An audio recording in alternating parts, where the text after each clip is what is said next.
Scalping for intraday trading करते हैं, लेकिन किसी को पता ही नहीं कि इंट्राडे में हमें किस तरह से ट्रेडिंग करनी है ताकि हमारा लॉस मिनिमम हो। आज मैं आपको एक स्ट्रेटजी बताने वाला हूँ जिसकी एक्यूरेसी काफ़ी अच्छी है, स्पेशली इंट्राडे ट्रेडिंग के लिए। और यही स्ट्रेटजी मैं खुद भी यूज़ करता हूँ। बेसिकली इंट्राडे ट्रेडिंग में आप एक दिन में अपने पोजीशन को स्क्वायर ऑफ कर लेते हैं। एक ही दिन में आपको प्रॉफिट होगा या लॉस होगा, आपको दिन के एंड में एग्जिट करना पड़ेगा। इसलिए ज़रूरी रहता है कि आप ऐसे ट्रेड में एंट्री करें जिसमें मोमेंटम हो। अगर बाय चांस आपने ट्रेड लिया और उसी दिन मार्केट साइड वे हो जाए तो फिर आपको प्रॉफिट तो होगा नहीं। इसलिए हमारा सबसे पहला काम है कि हम मोमेंटम वाले ट्रेड को सिलेक्ट करें। लेकिन इस दिन मार्केट में मोमेंट आएगा या मार्केट साइडवे होगा, ये हमें कैसे पता चलेगा? डोंट वरी, इसका आंसर भी हम इस वीडियो में आगे बताएंगे। देखिए, इंट्राडे के लिए ज़रूरी रहता है कि आप कौन से टाइम फ्रेम में ट्रेड एग्जीक्यूट करते हैं। सपोज कि आपने एक 1 आवर के टाइम फ्रेम में ट्रेड लिया, आपका एनालिसिस भी सही था, मार्केट आपकी डायरेक्शन में भी गया, लेकिन दूसरे दिन तो फिर आपको प्रॉफिट नहीं होगा। टाइम फ्रेम यूज़ करने के लिए मैं आपको बेस्ट तरीका बताता हूँ, वह है बॉटम टू टॉप अप्रोच। कुछ लोग इसे टॉप टू बॉटम अप्रोच भी बोलते हैं। काफ़ी सारे लोग बॉटम टू टॉप को यूज़ नहीं करते, लेकिन आपको इसे यूज़ ज़रूर करना चाहिए। देखिए, इंट्राडे ट्रेडिंग के लिए आप 15 मिनट की टाइम फ्रेम यूज़ कर सकते हैं, लेकिन आपको इसमें सिर्फ एंट्री और एग्जिट प्लान करना है। आपको एक स्टेप आगे जाकर 1 आवर की टाइम फ्रेम में सारे इंपॉर्टेंट लेवल ड्रॉ की कर देने हैं, जैसे कि support, resistance, trend line, demand और सप्लाई जोन, मेजर ट्रेंड, यह सब कुछ। इसके बाद आपको 15 मिनट में आना है और वहां आपको इंपॉर्टेंट लेवल के पास कोई कैंडलस्टिक या चार्ट पैटर्न के बेस पर एंट्री करनी है। एंट्री और एग्जिट आप चाहे तो 5 मिनट के टाइम फ्रेम में भी कर सकते हैं, जिसमें आपको ज़्यादा रिस्क टू रिवॉर्ड रेशियो मिल सकता है। लेकिन पर्सनली मैं 15 मिनट में एंट्री एग्जीक्यूट करता हूँ इंट्राडे के लिए। जैसे कि यहाँ आप देख सकते हैं, ये 1 आवर की टाइम फ्रेम में यहाँ एक प्रॉपर अप ट्रेंड है। Market higher high and higher low की फॉर्मेशन के साथ अप ट्रेंड में मूव कर रहा है। 1 आवर में हमें यहाँ एक ट्रेंड लाइन का सपोर्ट मिल रहा है और इस जगह पर एक स्ट्रॉन्ग रेसिस्टेंस एरिया है। प्राइस सिर्फ एक ही कैंडल में नीचे आ गया था, ये लेवल हमारे लिए सपोर्ट का काम कर सकता है। इस एरिया के पास एक सपोर्ट भी है और एक बुलिश ट्रेंड लाइन भी। अगर मार्केट इस लेवल के पास कोई बुलिश कैंडल का सिग्नल देगा तो फिर हम बाय में एंट्री कर सकते हैं, लेकिन एंट्री हम 15 मिनट की टाइम फ्रेम में करेंगे। नेक्स्ट, हम छोटी टाइम फ्रेम में चेक करें तो हमें इस तरह का सेटअप देखने को मिलता है। अब क्या यहाँ मोमेंटम आएगा या मार्केट साइड में होगा, ये चेक करने के लिए हम बोलिंजर बैंड्स यूज करेंगे। जिनको बोलिंजर बैंड्स के बारे में पता नहीं, उनके लिए हम बेसिक आइडिया दे देते हैं।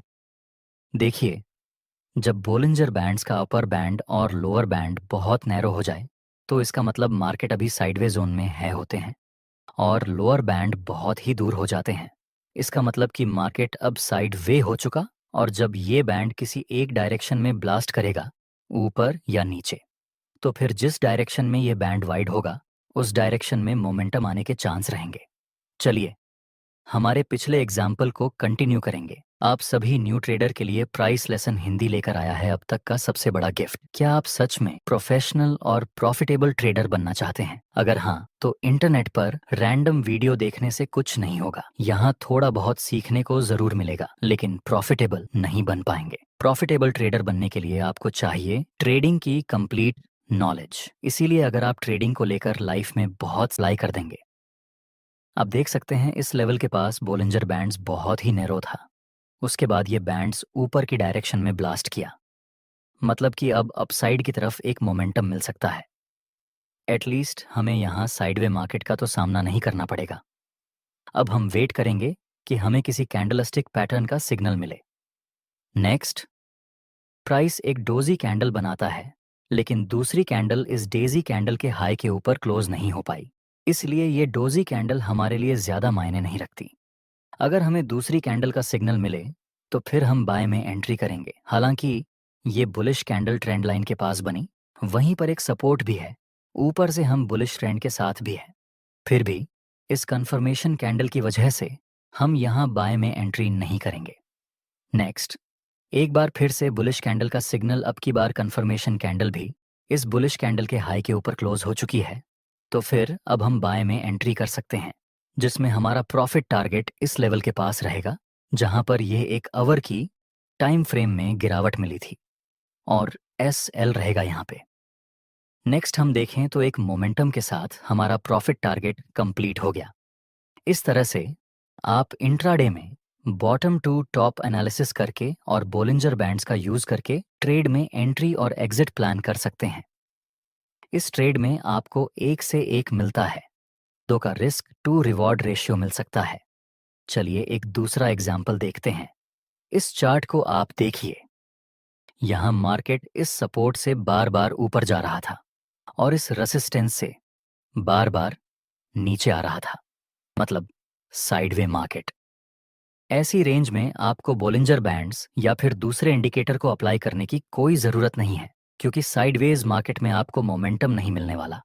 कुछ लोग साइडवे मार्केट में भी ट्रेड करते हैं, जैसे प्राइस जब सपोर्ट के पास बुलिश कैंडल बनाएगी तो बाय कर लेंगे, जब प्राइस रेसिस्टेंस के पास आए तो लोग सेल कर लेते हैं। लेकिन स्पेशली इंट्राडे ट्रेडिंग के लिए आप इस तरह से ट्रेडिंग नहीं कर सकते, क्योंकि इसमें आपको मोमेंटम के साथ काम करना पड़ता है। इसलिए इंट्राडे ट्रेडिंग में हम साइडवे मार्केट को अवॉइड करेंगे। नेक्स्ट एग्जाम्पल, यहां पर आप देख सकते हैं शुरुआत में price higher high and higher low की फॉर्मेशन के साथ ऊपर जा रहा था। 1 घंटे के टाइम फ्रेम में नेक्स्ट मार्केट इस सपोर्ट को ब्रेक कर देता है नीचे की तरफ। दोस्तों, सपोर्ट ब्रेक हो गया है, तो हो सकता है ये अप ट्रेंड डाउन ट्रेंड में रिवर्स हो जाए। नेक्स्ट हम एक ट्रेंड लाइन ड्रॉ कर देंगे जो कि रेसिस्टेंस का काम करेगी, और ये सपोर्ट भी आगे रेसिस्टेंस का काम करेगा। दोस्तों, इस चार्ट में हम टाइम फ्रेम को चेंज नहीं करेंगे। मैं आपको एक दूसरा इंपॉर्टेंट कॉन्सेप्ट भी समझाना चाहता हूं कि किस तरह से आपके लॉस होते हैं। इंट्राडे में नेक्स्ट प्राइस इस ट्रेंड लाइन के पास आता है और एक बियरिश और कंफर्मेशन कैंडल का निर्माण हुआ। यहां पर हम सेल में एंट्री कर सकते हैं और S.L रखेंगे। यहां पर इस कैंडल के हाई से थोड़ा ऊपर और प्रॉफिट टारगेट में हम इस सपोर्ट का यूज करेंगे। नेक्स्ट मार्केट नीचे गिर जाता है और हमारा प्रॉफिट टारगेट भी कंप्लीट हो गया। 1 से 3 का बड़ा प्रॉफिट मिला। लेकिन 1 मिनट, इस कैंडल को देखिए। बाय चांस आपने यहाँ SL को टाइट रखा होता तो डेफिनेटली आपका SL हिट हो जाता और आपको ये बड़ा प्रॉफिट नहीं मिलता। इंट्राडे ट्रेडिंग में स्टॉप हंटिंग बार बार होती रहती है। स्विंग ट्रेडिंग में भी स्टॉप लॉस हंटिंग होती है, लेकिन उतनी ज़्यादा नहीं जितनी इंट्राडे ट्रेडिंग या स्काल्पिंग ट्रेडिंग में होती है। इसलिए ज़रूरी है कि आप SL को थोड़ा सा ऊपर रखें, स्पेशली इंट्राडे ट्रेडिंग में। तो चलिए एक दूसरा एग्जैप EML देखते हैं। यहाँ अभी प्राइस साइडवे रेंज के अंदर मूव कर रही है, इसलिए हम ये लो को टच करके एक सपोर्ट लेवल ड्रॉ कर देंगे और ये पॉइंट को टच करके हम एक ट्रेंड लाइन ड्रॉ कर देंगे। दोस्तों, अभी हमें कुछ भी पता नहीं कि आगे प्राइस किस डायरेक्शन में मूव करेगी, इसीलिए हम वेट करेंगे कि यह दोनों लेवल्स में से कोई एक ब्रेक हो जाए। नेक्स्ट प्राइस इस इंपॉर्टेंट सपोर्ट लेवल को नीचे की तरफ ब्रेक कर देता है। अब हमें रिटेस्ट का वेट करना है, लेकिन एंट्री हम 15 मिनट की टाइम फ्रेम के अंदर करेंगे। नेक्स्ट हम 15 मिनट की टाइम फ्रेम में शिफ्ट होते हैं। आगे यहाँ एक बुलिश और कंफर्मेशन कैंडल मिली। ऐसा हो सकता है कि प्राइस इस लेवल तक ऊपर जाए, लेकिन हम ट्रेंड के साथ काम करेंगे, इसलिए हम यहाँ बाय में एंट्री नहीं कर सकते। नेक्स्ट हम देखें तो प्राइस इस लेवल के पास आता है और हमें बियरिश कैंडल का सिग्नल मिला। यहाँ पर हम सेल में एंट्री कर सकते हैं। सेल रखेंगे यहाँ पर, और प्रॉफिट टारगेट के लिए हम इस सपोर्ट का यूज करेंगे। अगर ये टारगेट हिट हो जाता है तो हमें 1 से 2 का रिस्क रिवॉर्ड मिलेगा। आगे हम देखें तो प्राइस नीचे आता है और उसके साथ हमारा प्रॉफिट टारगेट कंप्लीट हो गया। दोस्तों, 1 घंटे की टाइम फ्रेम में भी यहाँ पर बियरिश सिग्नल मिला था, लेकिन अगर हम यहाँ सेल करें तो हमारा रिस्क रिवॉर्ड रेशियो पूरी तरह से बिगड़ जाता है। इसीलिए हमने एनालिसिस 1 घंटे की टाइम फ्रेम के अंदर किया और एंट्री की 15 मिनट की टाइम फ्रेम के अंदर। दोस्तों, 15 मिनट के टाइम फ्रेम में ये सपोर्ट का ब्रेकडाउन हो चुका है, जो कि आगे रेसिस्टेंस का काम कर सकता है। नेक्स्ट प्राइस थोड़ा सा नीचे आकर ऊपर जाता है और हमें फिर से एक बियरिश कैंडल का सिग्नल मिला।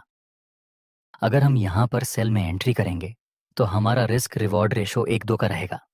यहाँ पर हम ये सेल रखेंगे और यहाँ पर अपना प्रॉफिट टारगेट आगे हम देखें तो यहाँ पर भी हमारा प्रॉफिट टारगेट कंप्लीट हो गया है दोस्तों। मुझे उम्मीद है कि आप इस इंट्राडे ट्रेडिंग से काफ़ी अच्छा प्रॉफिट बना लेंगे। आपको ये स्ट्रेटजी कैसी लगी कमेंट में ज़रूर बताना।